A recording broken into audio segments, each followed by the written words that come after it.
Acto 1. El precio de no competir. 4 de noviembre del año 2023, Boca Juniors había llegado a la final de la Copa Libertadores en busca de su séptima conquista. No había sido un año brillante, el equipo no era arrollador, pero así y todo, como si fuese una cuestión de mística, el equipo pasó desde octavos a la final, ganando todos los partidos por penales. Boca, ya con Riquelme como vicepresidente y postulado para ser el presidente del club para los próximos 4 años, había apuntado todo a la Libertadores. El motivo era sencillo: llegar hasta la final de la Libertadores significaba unos ingresos económicos sorprendentes. Sin ir más lejos, con solo ganar un puñado de partidos en la fase de grupos, un club puede recibir la misma suma de dinero que paga la Asociación del Fútbol Argentino por un campeonato local, sin contar la gloria que otorga la Copa Libertadores, que Boca anhela volver a conseguir desde 2007. Pero no todo podía ser color de rosas. Como el equipo apuntó toda la copa, en el torneo local Boca obtuvo unos números mediocres que no le aseguraban volver a jugar la copa al año siguiente. Con eso, la necesidad de ganar la final se volvía aún más grande para poder clasificar nuevamente. Pero esa noche en el Maracaná sería fatal para Boca. Perdería 2-1 en el tiempo extra, dándole a Fluminense su primer Copa Libertadores y dejando a Boca en la nada. El equipo, sin embargo, consiguió rascar un lugar en la Copa Sudamericana, de menor prestigio que la Libertadores, pero mejor que no jugar nada. Sin embargo, el año 2024 de Boca tampoco fue bueno. Quedó eliminado en octavos de final de la Sudamericana contra el Cruzeiro por penales y tampoco dio la talla en el torneo. Otra vez entró por la ventana a la Copa, pero esta vez quedó en el limbo, ni directo a Sudamericana ni directo a Libertadores. Debía jugar un repechaje para ver a qué torneo ingresaba. El sorteo decidió que Alianza Lima, equipo de Perú dirigido por Pipo Gorosito, se enfrentaría a Boca Juniors. Los ceneices respiraron, ya que otro posible rival era el Corinthians. Si Boca ganaba, se aseguraba una plaza en la Sudamericana y debía enfrentar a otro rival por entrar a la Libertadores. Pero la historia se torcería mucho antes de lo que todos creían.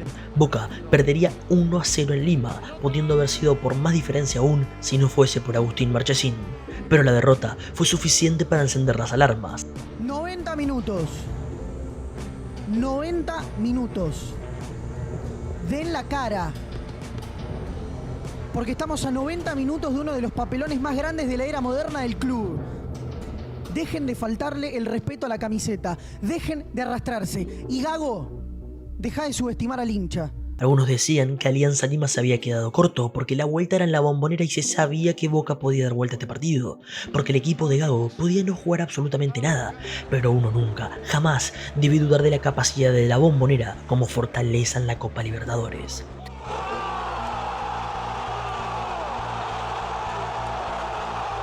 Los días previos se cargaron de adrenalina. Pipo Gorosito parló y burló, sobró y gustó, le puso picante de sobra, mientras que Boca vivía la previa con mucho nerviosismo.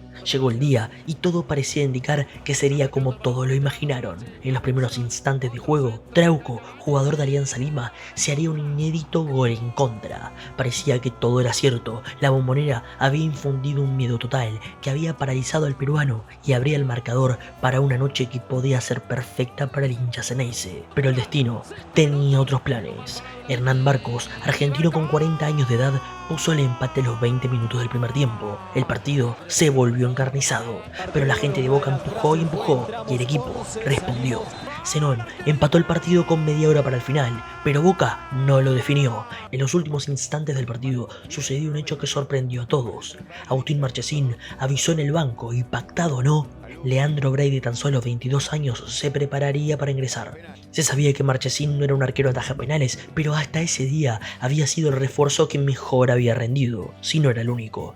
El cambio se efectuó y nadie podía creerlo. ¿Sería una decisión acertada? La realidad es que todo se decidiría desde el punto penal.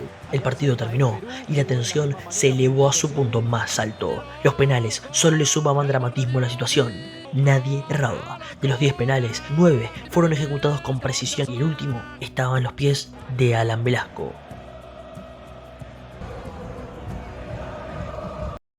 Velasco había jugado en Independiente desde muy chico y fue vendido a Estados Unidos como una gran promesa de la que Independiente debía desprenderse por su situación financiera. Varios años después, Velasco fue varias veces buscado por Riquelme, pero la oportunidad de adquirirlo se dio en ese inicio de 2025. La cifra fue lo que hizo saltar a más de uno de su asiento, $10 millones. La segunda compra más cara en la historia del Club Atlético Boca Juniors. La primera había sido el mismo Riquelme en su vuelta al club. Hasta el momento, Alan Velasco no había demostrado nada, no jugaba bien, pero tampoco mal, no aparecía. Se decía que la presión que ejercía el precio por el que fue pagado cargaba de nervios al jugador, y si a eso le sumamos su primer penal en un momento tan decisivo, tenemos el cóctel perfecto para un suceso que cambia todo. Si Velasco metía el penal, Boca seguía en carrera y sería una definición por penales 1-1. El pibe respiró, tomó carrera y salió disparado hacia la pelota. Velasco golpeó el balón y buscó una esquina, pero el remate fue malo. Las manos de los hinchas fueron directo a sus nucas, al mismo tiempo que los jugadores de Alianza Lima salieron disparados de la euforia. El arquero Vizcarra le había negado el gol a Velasco y por consiguiente Boca Juniors quedaba eliminado de la Copa Libertadores por segundo año consecutivo, o mejor dicho, no participaba en el certamen por segunda vez al hilo.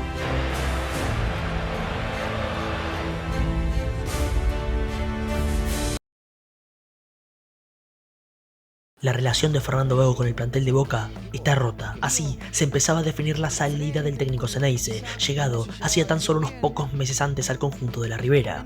Sin embargo, sucedió algo completamente inesperado. Contra todo pronóstico, Fernando Gago se mantuvo en el cargo, sin renunciar, argumentando textualmente que él tenía fuerzas para seguir. La sorpresa de todos fue instantánea, sin embargo, pronto surgió una teoría que con el pasar de los días fue tomando fuerza. Decían las malas lenguas que como Gago no había querido renunciar, para sacarlo del cargo debían echarlo. El problema era el dinero que había que poner si el contrato de Fernando era rescindido. Se decía que la suma ascendía a los $3 millones. Con todo esto en cuenta, surgió una segunda teoría que respaldaba la primera. A Gago lo echa la gente. Con el partido en la Bombonera ante Rosario Central, siendo estos los punteros de la zona, todo parecía indicar que el técnico estaba siendo mandado al muere. Si Boca perdía, las tribunas se le iban a venir abajo a Gago y no le iba a quedar otra que dejar el cargo. La gente no lo apoyaba, la directiva tampoco y más importante aún, se decía que los jugadores ya le habían soltado la mano. Fernando Gago marchaba directo a la guillotina, pero la película iba a continuar. Boca le ganaría 1-0 a Rosario Central con gol de Jiménez. Gago seguiría en el cargo. Si no es esta, será la próxima. Ese era el rumor que seguía revoloteando. Este equipo no daba para más. Si no perdía hoy, sería mañana. Y cuando pase, la cabeza de Gago iba a rodar. Pero Boca no perdía. Y no solo eso, Boca ganaba.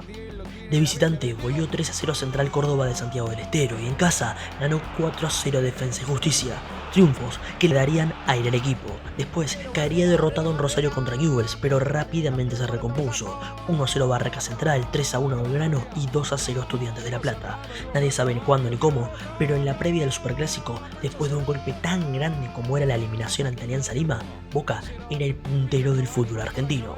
Con un once titular bastante definido, Boca llega al encuentro en el Monumental con hambre de gloria. El hincha Ceneice exigió al equipo después de la derrota prematura contra Alianza Lima que debían ganar todo lo que les quedaba en este año, y en ese todo están los dos superclásicos pactados. ¿Cómo planteará Boca este encuentro? Es la pregunta que puede cambiarlo todo.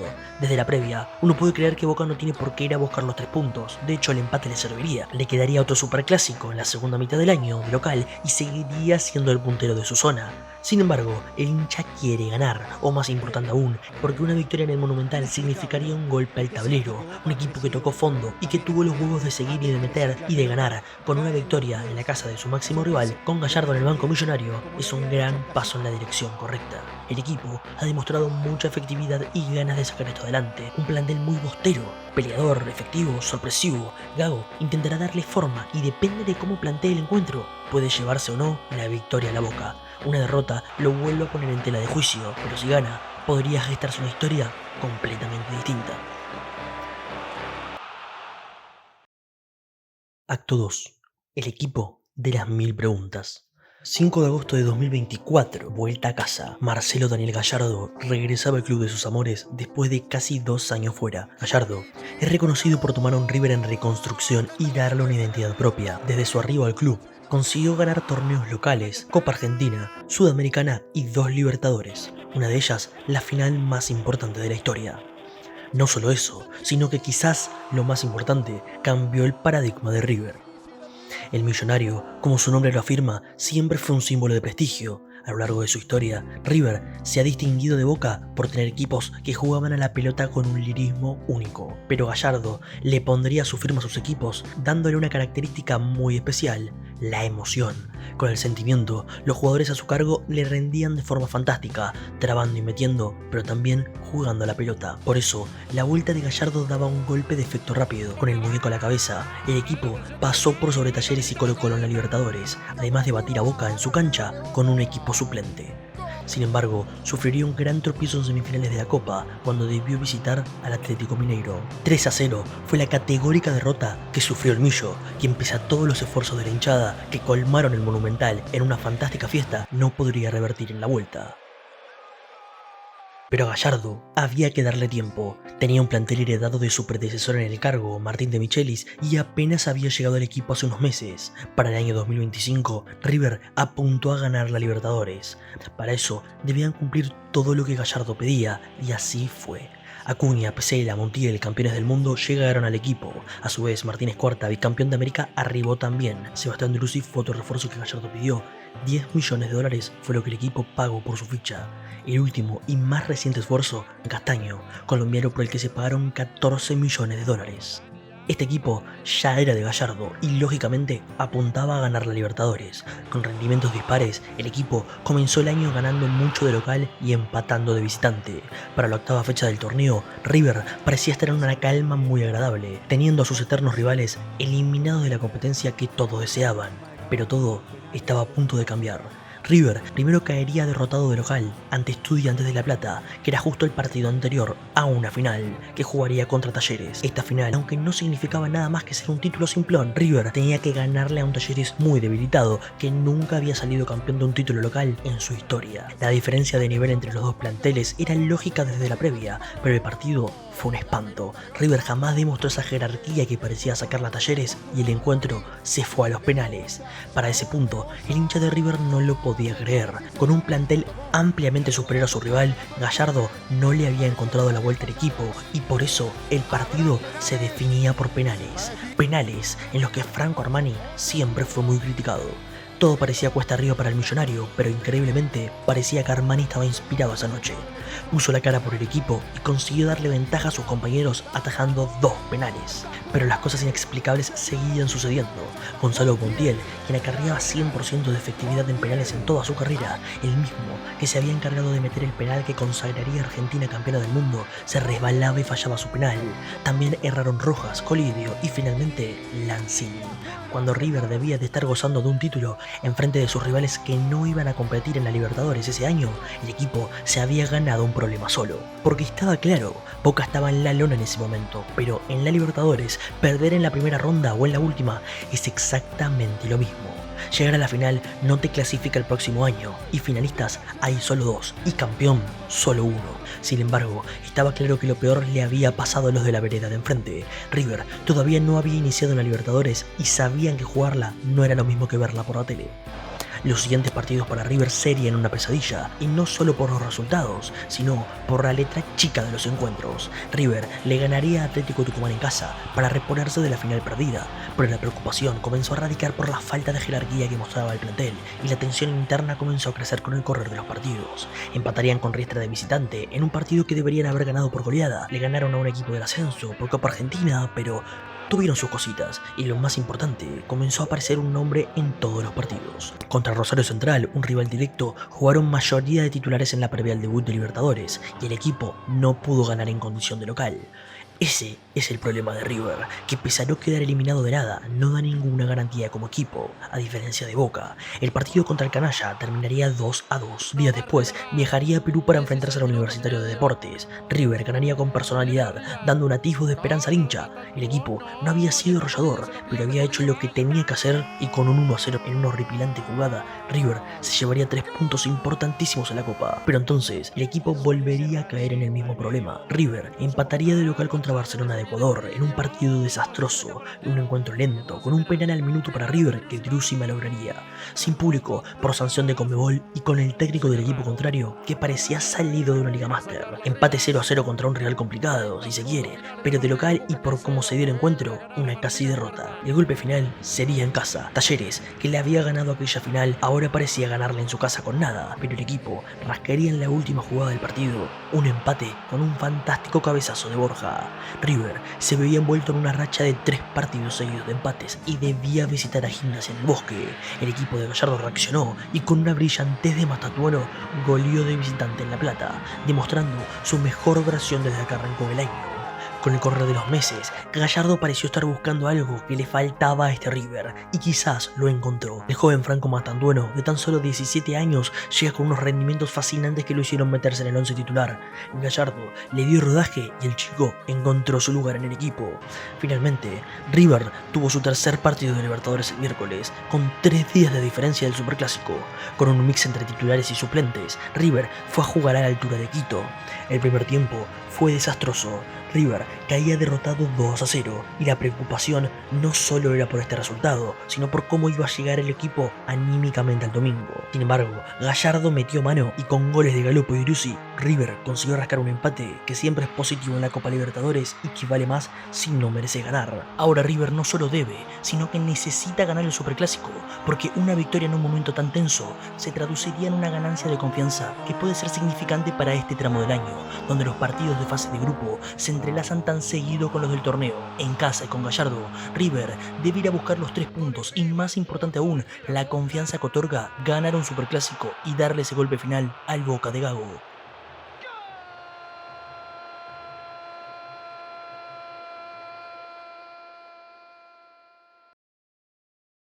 Acto 3. La ciencia del Superclásico.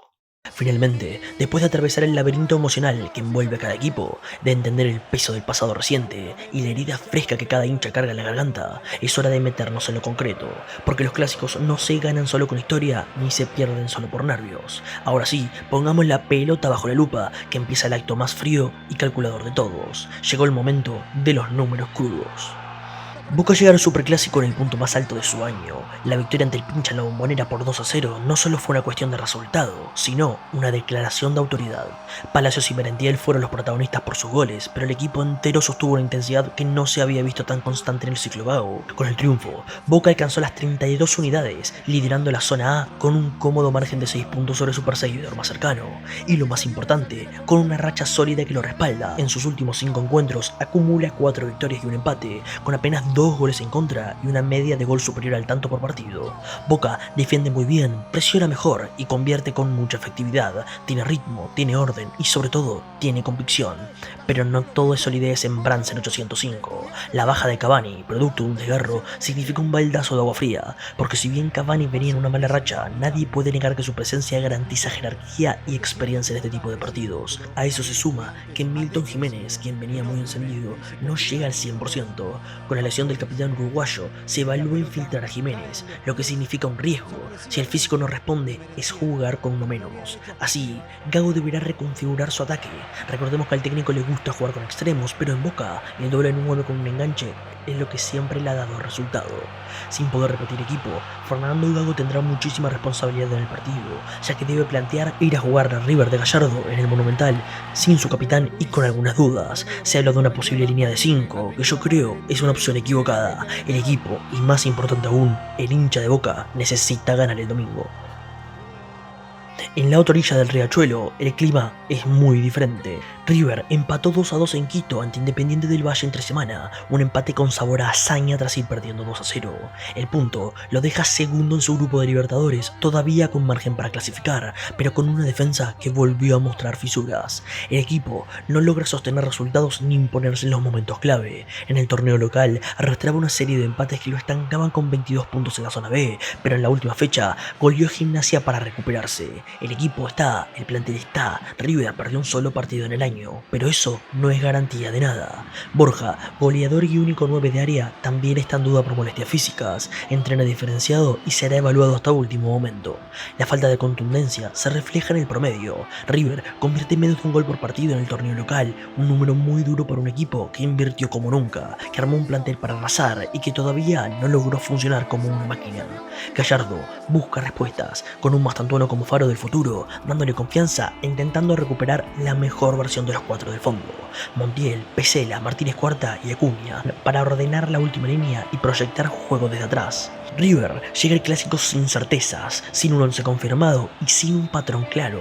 Estos son los datos que marcan la hoja de ruta. Mientras que Boca llega con la confianza como armadura, River llega con el talento como promesa. Uno con un presente por ahora sostenido, el otro con un futuro que aún no se concretó, y entre los dos, el superclásico.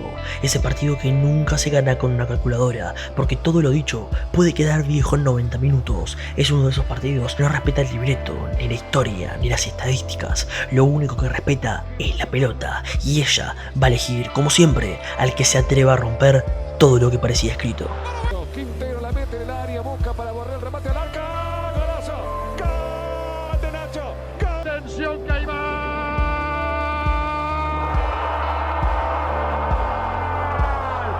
¡Gol! ¡Dale, Lucho! ¡Gol! Mira a Centurión, arrancó Centurión. Y ahora vamos libre, Teve. ¡Golazo! ¡Gol! Peruzzi del centro, espera el área. Viene pasado, no puede Peruzzi, su brazo de Piti Martínez, ¡golazo! ¡Gol! Viatri ahora se abre sobre el sector izquierdo. Ya metió la diagonal Viatri para estar por adentro. Allí Silva le va a quedar remite y gol.